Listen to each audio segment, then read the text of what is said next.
벌써 한 해도 한 달이 지나갔습니다. 어떻게 사는 것이 후회 없는 삶이 될 것인지 이 한 해를 의미 있게 보내기 위해 오늘도 그 고민을 해보았습니다.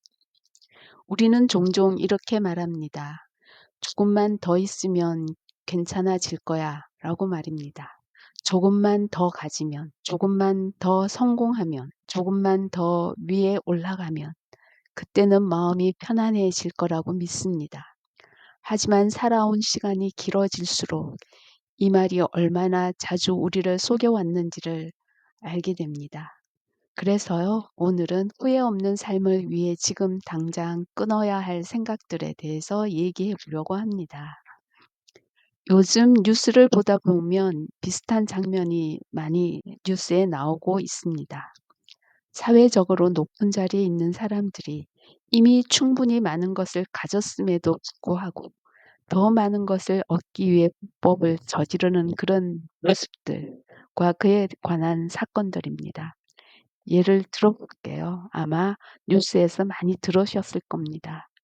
이해훈 예산처 장관 후보자는요, 아파트 청약 과정에서 위장 미혼이라는 그 새로운 그런 개념을 도입하게 했죠. 위장 미혼으로 가점을 얻었다고 보도된 바 있습니다. 서민들에게는 평생 한 번도 잡기 어려운 기회를 제도의 틈을 이용해서 가져갔다는 논란이었죠. 또 강선우 국회의원, 김병기 국회의원, 그리고 김경시 의회 의원 등 이 사람들은 모두 입법을 하는 의원들이잖아요. 그런데 이 사람들이 뇌물수수 의혹, 공천 비리 의혹, 개발 정보를 이용한 투기 논란 등 우리를 슬프게 하는 뉴스가 연이어 나오고 있습니다. 이 사건들의 공통점을 보면요. 먹고 살기 위해서가 아니에요. 아이들의 교육비를 마련하기 위해서도 아니죠. 이미 사회적으로 성공한 위치에 있었고 경제적으로도 부족하지 않은 사람들입니다. 그럼에도 불구하고 그들은 재산을 모으는데 멈추지 않았어요. 왜일까요? 정말 궁금합니다. 충분히 먹고 살 만한 사람들입니다. 아니, 평범한 시민들보다 훨씬 돈도 많고 권력도 많은 사람들이지요. 이들은 필요에 의해서가 아니라 욕심에 의해서 이런 불법적인 행동을 하지 않았을까요? 욕심은 아주 교묘합니다. 처음에는 이 정도는 괜찮겠지라는 생각으로 아무렇지도 않은 듯 누구나 그런 정도 욕심은 다 가진 듯 작은 욕심을 부려봅니다. 그러다 어느 순간 남들도 다 하는데 라는 말로 자신을 합리화합니다. 그리고 마지막에는 지금 아니면 안 된다면서 윤리와 욕심을 밀어내 버립니다. 이런 모습은 정치 영역에만 있는 건 아니죠.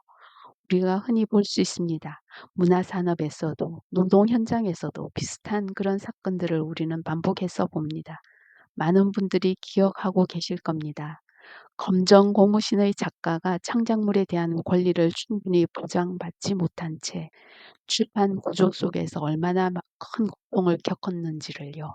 한 개인의 상상력과 노동력으로 탄생한 작품이 계약이라는 이름 아래 마치 기업의 소유물인 것처럼 취급되는 현실은 결코 낯설지 않습니다. 연예 산업에서도 마찬가지입니다. 기획사가 연습생들과 연예인들의 시간과 청춘을 미래의 성공이라는 말로 담보잡고 불공정한 계약을 강요하는 사례들 이미 오래전부터 우리는 많이 들어오고 있습니다. 대기업의 노동 현장 역시 이 구조에서 자유롭지 않습니다. 황을 비롯한 플랫폼 기업들의 물류 노동 환경은요. 효율과 속도를 이유로 인간의 한계를 시험하는 수준까지 몰아붙였다는 비판을 받고 있습니다. 이 모든 사례를 보면 정말 이것이 국회의원, 출판사 대표, 기획사 대표, 대기업들 그들의 생존의 문제였을까 하는 생각이 들지요. 아니면 이미 충분히 가졌음에도 더 가지지 않으면 불안해지는 인간의 욕망 때문이었을까요? 나이가 들수록 더 분명해지는 것은 욕심은 결코 채워지지 않는다는 사실입니다. 채우는 순간 그 욕심의 기준은 다시 올라갑니다. 어제의 목표는 오늘의 기본값이 되어 있습니다.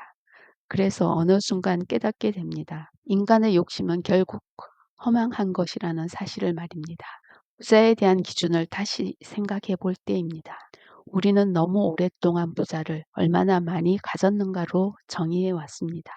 그러나 인생의 후반에 들어서 보니까 그 기준이 틀렸다는 후회가 듭니다. 내가 원하는 것을 무리하지 않고 선택할 수 있는 정도라면 부자다라는 생각이 들고요.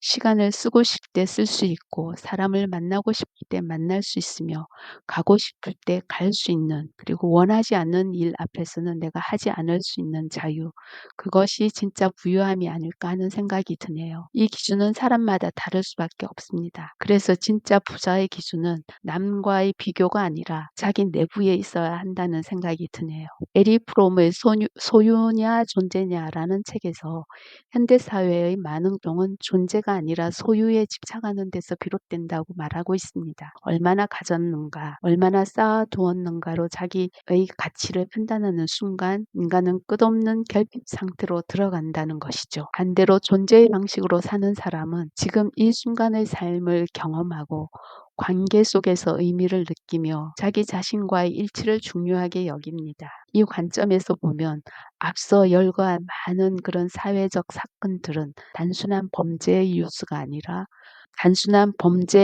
뉴스가 아니라 소유의 방식으로 살아온 그런 사람들의 삶의 말로이지 않을까 생각이 드네요. 사람들이 인생이 짧다고 불평하지만 실제로는 인생을 낭비하고 있다라는 말이 생각이 납니다. 더 많은 것을 얻기 위해 이미 지나간 시간을 잊고 아직 오지 않은 미래에만 매달리느라 정작 살아있는 현재를 살지 못한다는 지적입니다. 이제 제가 오늘 말하고자 하는 결론을 말해 보려고 하는데요.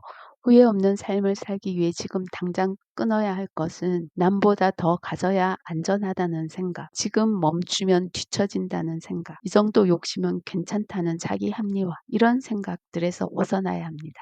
이런 생각들이 우리 삶의 방향을 바람직하지 않은 방향으로 틀어놓아 버립니다. 재산을 모으는 것보다 더 중요한 것은요, 그 재산이 나를 더 자유롭게 만드는지 아니면 더 불안하게 만드는지 스스로에게 묻는 능력입니다. 남보다 더 잘되기 위해 사는 삶에서 벗어나 내가 납득할 수 있는 기준으로 사는 것, 그 기준을 지킬 수 있는 인격으로 천천히 성장하는 것, 그것이야말로 나이가 들수록 더 성숙한 인생을 사는 삶이며 뒤돌아보았을 때 스스로를 부끄러워하지 않아도 되는 삶입니다. 오늘 하루 지금 이 순간부터 끊어야 할 생각은 분명합니다. 비교해야만 가치가 있다는 생각, 더 가져야만 안전하다는 착각, 욕심이 나를 증명해 줄 거라는 믿음, 이 생각들을 내려놓을수록 삶은 더 가벼워지고 후회는 줄어들 것입니다. 이 길이 아니었구나라는 후회가 남지 않도록 지금 이 순간 욕심을 내려놓고